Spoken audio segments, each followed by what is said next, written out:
Back in early 1990s, when the internet was only beginning to enter offices and homes, a small group of activists, hackers, and civil libertarians in the United States, known as the Cypherpunks, were already thinking a step ahead. They saw what most people had not yet realized, that the same technology connecting the world could also become a powerful tool for surveillance and control. For the Cypherpunks, privacy was a fundamental requirement for a free and open society. Out of this belief emerged the idea of cryptographic money, digital cash designed to exist outside centralized control. That long-running experiment eventually crystallized with Bitcoin, the first true cryptocurrency. From that point to today, we have come a long way. And in that journey, India has charted a very different path for itself. In this episode, I'll explore what cryptocurrencies are, how the space has evolved over time, and how it works at a fundamental level.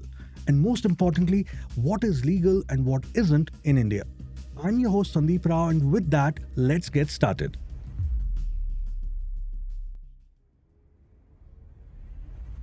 Here's a disclaimer before I start. Any company, product, or platform mentioned in this episode is referenced strictly for informational and educational purposes.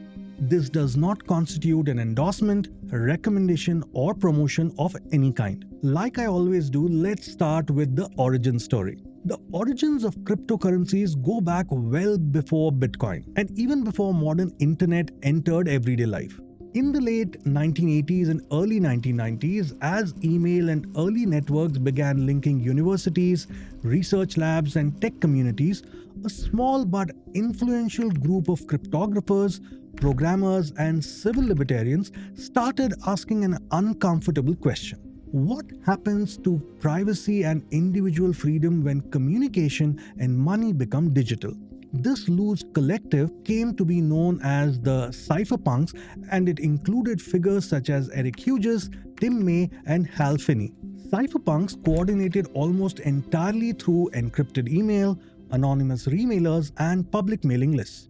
Using early anonymity tools such as cypherpunk remailers that stripped identifying information from emails, participants could communicate, debate, and publish ideas without revealing who or where they were. The Cypherpunks mailing list, launched in early 1990s, became an important place to discuss radical ideas about privacy, encryption, and state power. Throughout the 1990s, cypherpunks experimented relentlessly. David Chaum's DigiCash attempted to create private digital money, Wide-Eye proposed something called B-Money, and Nick Szabo outlined Bitgold. All these ideas were debated, critiqued, and refined in long email threads, often by people using pseudonyms, but every system ultimately relied on some trusted central party, and they all failed. By the early 2000s, enthusiasm had faded completely. DigiCash collapsed, the dot-com bubble burst, and many concluded that decentralized digital money was simply impossible. Yet, the cypherpunk conversations never fully stopped. Advances in cryptography continued quietly, shared through mailing lists and academic papers. One key contribution came from Adam Back, whose Hashcash introduced the concept of proof of work, a way to make digital actions costly and effortful and thereby reduce span. His work was initially in the context of emails but had major application in the creation of Bitcoin. Even after all this, what remained unresolved was the core problem the cypherpunks had wrestled with for years. And that was how to create trust in a monetary system without trusting anyone. That final breakthrough arrived in 2008. In October of that year, an unknown person or group using the name Satoshi Nakamoto posted a short paper to a cryptography mailing list titled Bitcoin, a peer-to-peer electronic cash system. True to cypherpunk tradition, Satoshi revealed nothing about his or their identity. What mattered was the code. Bitcoin combined proof of work, public key cryptography, and a decentralized ledger, the blockchain, into a system that required no banks, no governments, and no intermediaries. When Bitcoin went live in January 2009, it was first run by a handful of cypherpunks, including Hal Finney, who received the first Bitcoin transaction directly from Satoshi. In a way, Bitcoin was the culmination of decades of ideological debates, anonymous collaboration, and encryption technology. If you are interested in how Bitcoin came about, I have 3 recommendations for you. One is the 2016 book Digital Gold, Bitcoin and the Inside Story of the Misfits and Millionaires Trying to Reinvent Money by Nathaniel Popper. In this book, Popper gives us a front row view of the origins of Bitcoin and introduces its cast of characters. Second is the Acquired Podcast 2021 episode on the complete history and analysis of Bitcoin.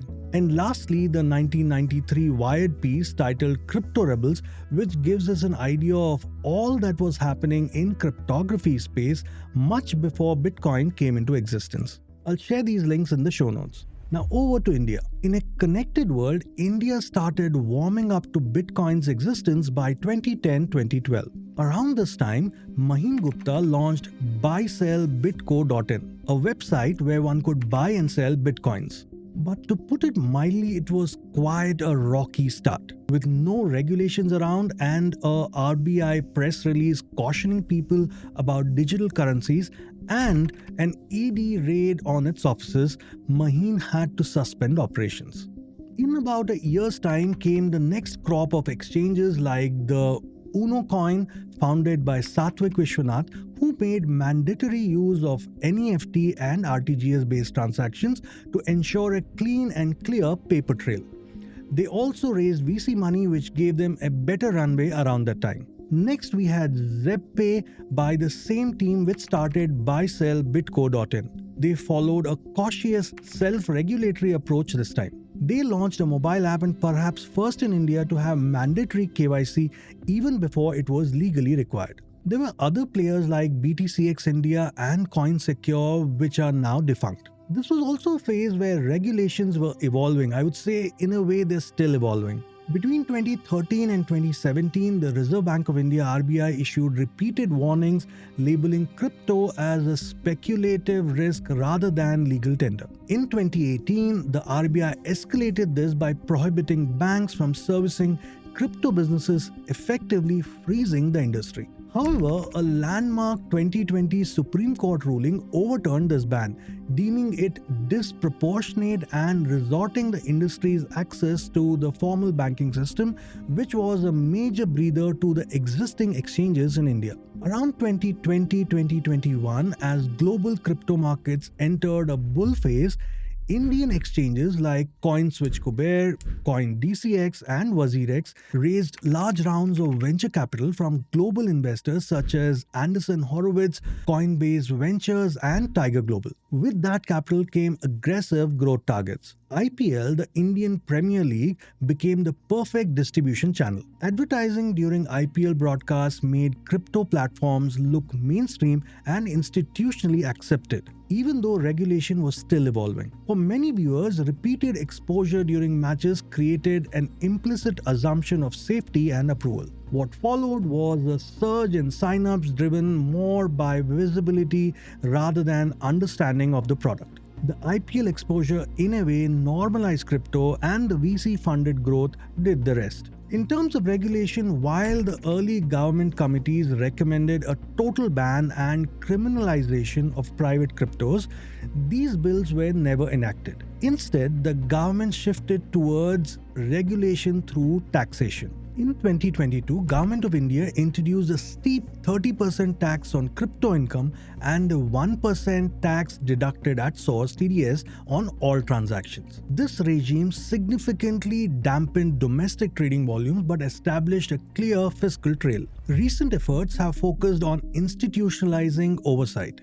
One, from an anti-money laundering standpoint, in 2023, crypto service providers were brought under the PMLA, requiring KYC and suspicious activity reporting. Next, the RBI launched the digital rupee as a state-backed alternative to private cryptocurrencies during its G20 presidency. India also advocated for a unified international regulatory framework, arguing that borderless assets cannot be managed by one nation alone. Just this week, there is news about a proposed framework where all Indian crypto exchanges are expected to register with SEBI for tighter supervision of trading platforms, disclosures, and investor protection norms. But it's still a proposal and may take a while to get implemented. As of Jan 2026, in India, cryptocurrency remains unregulated but legal to trade, however, with a heavy tax and AML compliance burden. While the government refuses to grant crypto legal tender status, it has moved away from an outright ban, awaiting larger consensus before drafting a final, comprehensive law. So far, we've spoken about how it all started in the US and who were the early players in India and how regulations in India are evolving. At this point, I want to move aside from that and look at the product itself and its intermediaries. That is, what is a Bitcoin and how do crypto exchanges work?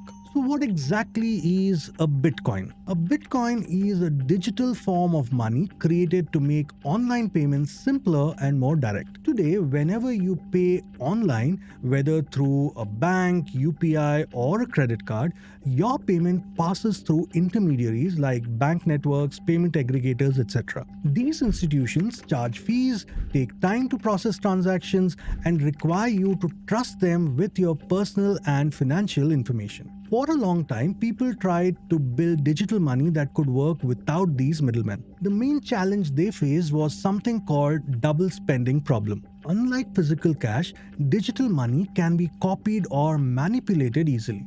Without a trusted authority, it was hard to prove that money had not been spent somewhere else. You needed some sort of a unique key to solve this problem. In 2008, Satoshi Nakamoto proposed a new solution for this very problem. Instead of bank keeping records, Bitcoin technology allows everyone on the network to maintain a shared record of all transactions. Whenever a payment is made, it is checked and approved by the network as a whole. If someone tries to cheat, the transaction is rejected. This shared record, called a blockchain, removes the need for a central authority. Because there is no single company or government controlling Bitcoin, payments can move directly between people. This makes it possible to send money across borders without relying on banks or payment companies, often at lower cost and with fewer restrictions. One important feature of Bitcoin is that there is a fixed limit of how many Bitcoins can ever exist. This creates scarcity similar to gold. Whether it's a good or a bad thing is up for debate. Supporters believe this protects Bitcoin from inflation, while critics argue that a limited supply could create problems if Bitcoin were ever used widely for everyday payments. Now, the next obvious question is, how does a Bitcoin come into existence? A Bitcoin comes into existence through a process called mining. We earlier figured that Bitcoin runs on a global network of computers known as the blockchain. When people make Bitcoin transactions, that information is shared with this network. Then there are special participants called miners who collect these transactions and bundle them into a block. The first miner to successfully add this block to the blockchain is rewarded with newly created Bitcoin along with transaction fees. This reward is the only way Bitcoins are created. You see, mining works a bit like a lottery where miners keep trying different guesses until one of them meets the network's rules. On an average, this happens every 10 minutes.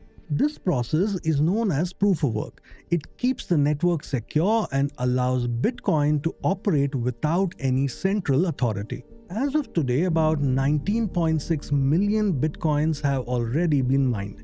That's nearly 93% of the total supply. Only around 1.4 million Bitcoins remain, and they'll be released very slowly over the next century, with the final Bitcoin expected to be mined around 2140. Now, I know you must be thinking that I have oversimplified the whole process, but I think it's good for now. Moving on to the next most important question.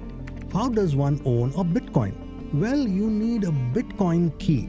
It's this digital key that proves ownership of Bitcoin. It comes in two parts, a private key and a public key. The private key is like a password or a signature. It gives you control over your Bitcoin.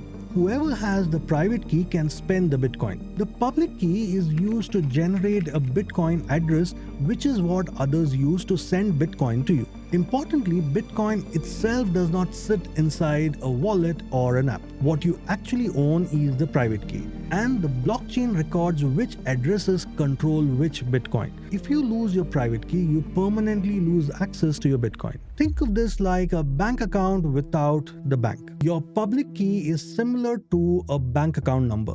You can share it with others so that they can send you money. Knowing this number does not give anyone the ability to take money out of your account. On the other hand, your private key is like your ATM PIN or net banking password. It is what allows money to be spent. Anyone who has the PIN can move the money, and the system assumes the transaction is authorized. The crucial difference is that in a bank, if you forget your PIN, the bank can help you recover access. With Bitcoin, there is no central authority. If you lose your private key, there is no way to prove ownership or reset access. The Bitcoin still exists on the network, but you can no longer use it.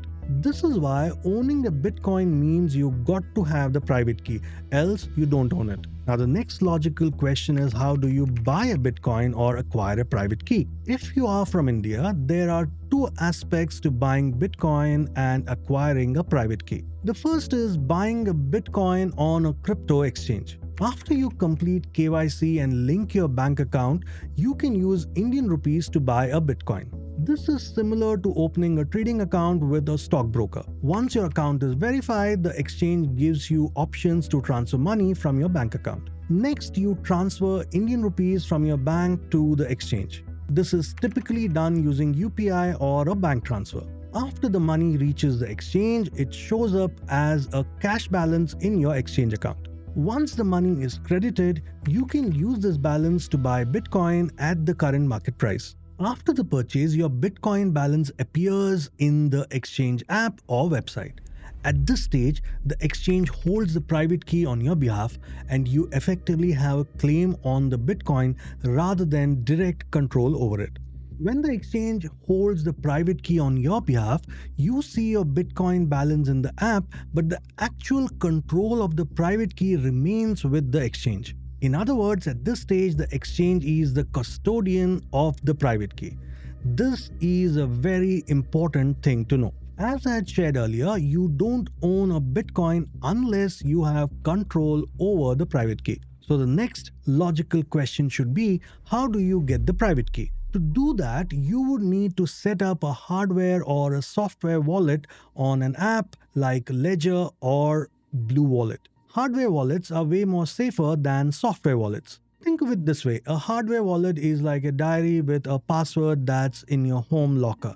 And a software wallet is like a Google Sheet where you have your password mentioned. Once you set up a wallet, you can withdraw the Bitcoin from the exchange into a personal wallet, where you control the private key yourself. Here, the responsibility shifts entirely to you.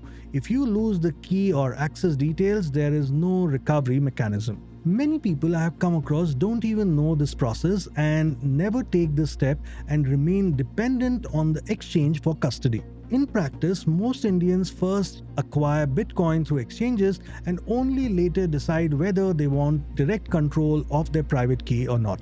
This trade-off is between convenience and responsibility. Exchanges are easier to use while self-custody offers greater control but comes with higher personal risk. At this point, I'm reminded of the WazirX incident because it directly illustrates the risks of having crypto assets on an exchange. On the 18th of July 2024, WazirX, one of India's largest cryptocurrency exchanges, was affected by a major security breach in which attackers gained control over a wallet used to hold user funds. The attack involved compromising a multi-signature setup by manipulating the approval process, allowing a malicious change to be executed. As a result, digital assets worth approximately $230 million or close to 2,000 crores were moved out of the exchange-controlled wallet into wallets controlled by the attackers. Because WazirX operated as a custodial exchange, users did not control their private keys. This meant that users who had kept their crypto on the exchange were fully dependent on the exchange's systems, security, and recovery process. Those who had not withdrawn their crypto to personal wallets were exposed to the consequences of the breach, including loss of access, uncertainty around recovery, and prolonged dependence on legal and administrative outcomes. The key lesson from the WazirX incident is not about hacking alone, it is more about custody. When crypto is held on an exchange, the user is trusting that exchange to safeguard assets, manage keys securely, and remain operational under stress. If that trust breaks, users have limited control and almost no remedies. So that brings us to the end of part 1 on the state of cryptocurrencies in India. In this episode, we trace the evolution of cryptocurrencies from their origins to the practical mechanics of buying one in India. In part 2, we'll explore the different types of crypto exchanges, the legality of crypto derivatives, the risks involved, and the role played by fin influencers. Please don't forget to subscribe to this channel, and I hope you found this episode interesting and relevant. See you soon with the next one.